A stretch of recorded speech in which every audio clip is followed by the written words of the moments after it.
दूल्हा के बैना की गरम बाजार खोजे 10 बतार। दूल्हा के बैना के गरम बाजार खोजे 10 बतार।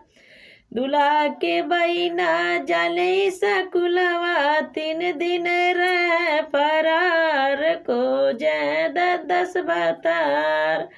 दूल्हा के बैना जाली सकुलवा 3 दिन रह फरार खोजे 10 बतार।